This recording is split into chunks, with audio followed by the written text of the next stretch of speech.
Mais um bloco, mais um assunto novo. O assunto agora é nome empresarial. Assunto esse regido nos artigos 1155 a 1168 do nosso Código Civil. Vamos aqui, como a gente está fazendo, né, dar o direcionamento importante para vocês. A partir do momento que a empresa ela faz o seu registro na junta, a gente já falou sobre isso, ela passa a ser um sujeito de direitos e deveres e obrigações, ou seja, ela passa a ter personalidade, né? Ela cumpre a sua tarefa como manda o figurino. E a partir daí, ela passa a ter um nome empresarial. Então, deixa a gente conversar bem direitinho sobre isso daqui. O nome empresarial, ele é regido por alguns princípios. O artigo 1166 e o seu parágrafo único do Código Civil, agora estamos no Código, vai falar do princípio da exclusividade. O que é que isso quer dizer, gente? O nome empresarial, ele é exclusivo da empresa naquele estado. Por quê? Até uma questão de lógica, você nem precisa decorar. Quando você precisa decorar, eu te digo, sem nenhum pudor. Mas é uma questão de lógica, vê só. O nome ele é registrado na junta, a junta é um órgão estadual. Então, a proteção do nome, em regra, ela é no estado. Se eu tenho uma empresa registrada em Pernambuco, não se pode ter uma outra empresa com esse meu mesmo nome empresarial. Não estou falando de marca, não estou falando de nada disso. Não confunda. O parágrafo único permite que a empresa possa pedir essa proteção em todo o território nacional. Na prática é pagando mais, sabe? Mas na dicção do artigo na forma da lei especial, o nome pode ser protegido em todo o território nacional. Então, o que eu queria dizer para vocês, pegando aí, voltando mais uma vez para o gancho, para a lei 8934, em 2019 nós passamos por algumas alterações importantes nessa lei. E aí, gente, nós sabemos que desde sempre as empresas são muito identificadas por números. A gente fala muito da proteção ao nome, a empresa tem direito ao bom nome, né? O STJ já se firmou nesse sentido, que as empresas, as pessoas jurídicas em si, elas não têm aquilo que chamamos de honra subjetiva, mas elas têm a honra objetiva. Então, elas têm direito ao bom nome, elas têm direito à boa reputação. Pois bem, então o nome é muito importante, mas sabemos que as empresas são muito identificadas por números, porque são milhares de empresas nesse país para a gente identificar por nome. Então, embora haja proteção ao nome, e aí voltando para a lei 8934, como eu disse a vocês, em 2019 a gente teve algumas modificações importantes. A gente tinha dois números de identificações de empresa. A gente tinha o CNPJ e a gente tinha o NIRI, que era o número de identificação no registro de empresa. Mas se vocês verificarem, o parágrafo único do artigo 35 da lei 8934, ele foi revogado aí desde 2019, então passamos a ter um número para identificar as empresas nesse país, que é o CNPJ, né? O Cadastro Nacional aí de Pessoas Jurídicas, de forma que a gente não fique cheio de número em relação à mesma empresa, tá? A partir, então, aí de 2019. Mas deixa eu vir aqui com vocês para o nosso Código Civil. A gente precisa dizer que a gente tem duas espécies de nome empresarial. Considera-se nome empresarial a firma ou a denominação que for adotada em conformidade com este capítulo. Então, sempre que você estiver fazendo uma prova, que a prova se referir a nome empresarial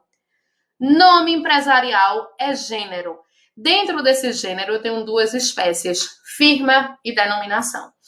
Gente, o que eu quero aqui também com vocês é dar dicas a vocês de modos de estudo. Obviamente que cada um de vocês tem o seu método de estudo que dá certo para mim, não dá certo para você. Por exemplo, eu só consigo estudar até hoje escrevendo, né? Eu tenho que ouvir o que o professor está dizendo, a gente faz curso também o tempo inteiro, né? A gente não para, eu tenho que ouvir, eu tenho que ler um autor, eu tenho que ir escrevendo. Cada um tem seu modo. Mas eu quero muito fazer com que direito empresarial seja uma disciplina um pouco mais simpática para vocês. Então faz isso, vê. Estamos falando de nome empresarial. Antes de você ir para o próximo bloco, vai fazer a leitura desses artigos, 1155 a 1168, vai fazer um compilado, tá? E você vai vendo o que é possível.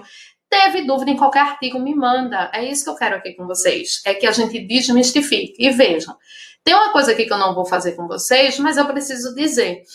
A gente faz isso, né, em determinadas aulas, mas o nosso formato aqui é diferente. E vocês precisam saber, em cada um dos tipos societários, por exemplo, quem usa firma e quem usa denominação. Ou quem usa os dois, entende? Então você precisa, isso aí é decoreba, tá? É decorável mesmo. É você pegar, por exemplo, sociedade em nome coletivo, ela só vai ter firma. Sociedade anônima, ela é anônima, ela só vai ter denominação.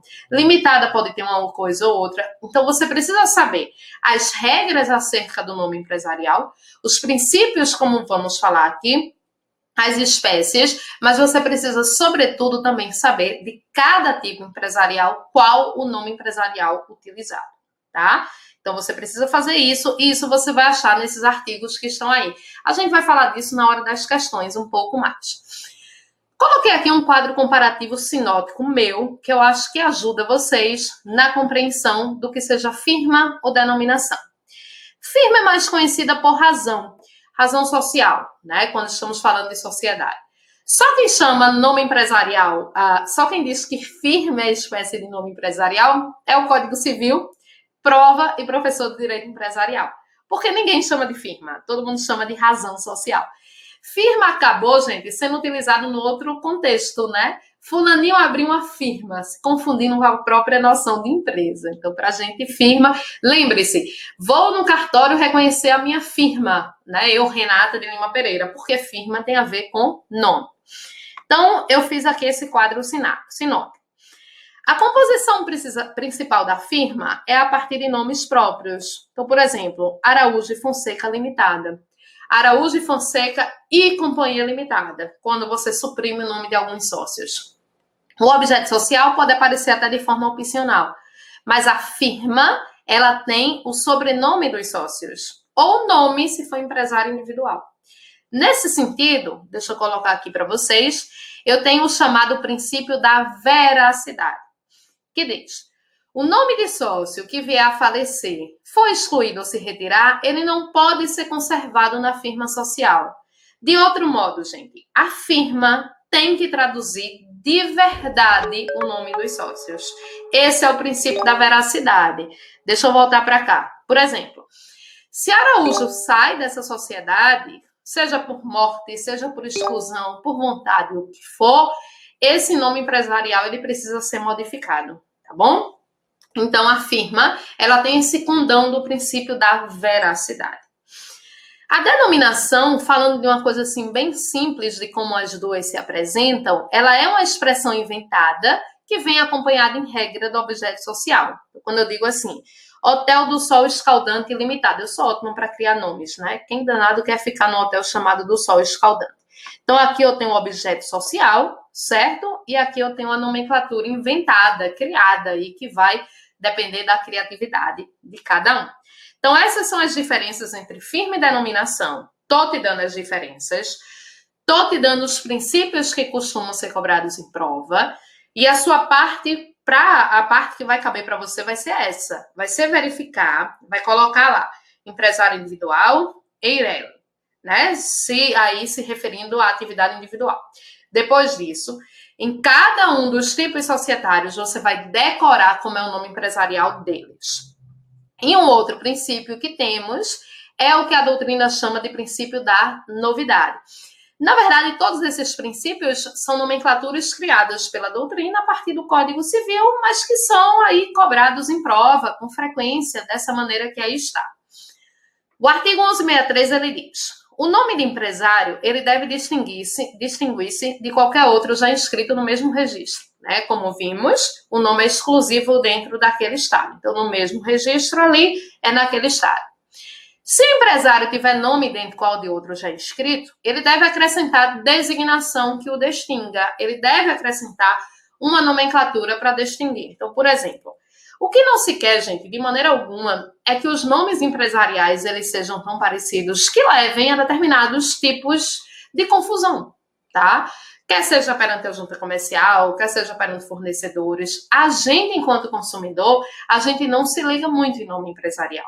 Mas mesmo assim, o que se quer é que não haja confusão. Então, de repente, você já tem Hotel do Sol Escaldante Limitada. Então, eu poderia criar, vai ficar mais ridículo ainda, mas vamos lá, só para servir de exemplo. Hotel do Sol Escaldante de Verão. Eu poderia acrescentar isso aí e poderia criar um outro nome empresarial, certo? Eu posso aí, tem aquele nome já registrado, então eu queria aquele nome. Poxa, não posso.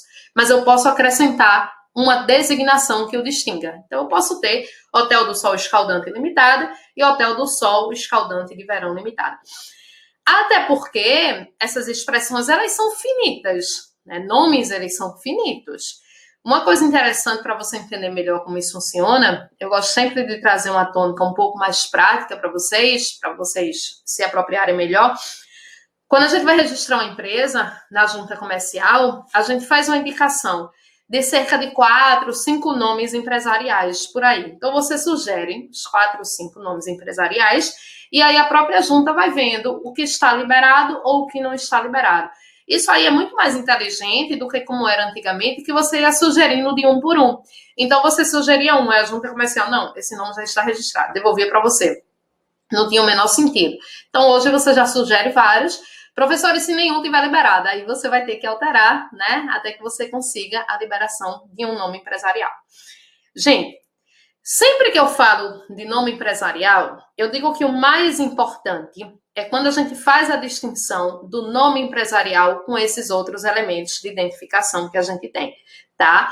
A gente vai pegar o nosso, já nos próximos blocos, mas já nos próximos blocos, a gente vai aqui se debruçar sobre o estudo da marca. Por quê?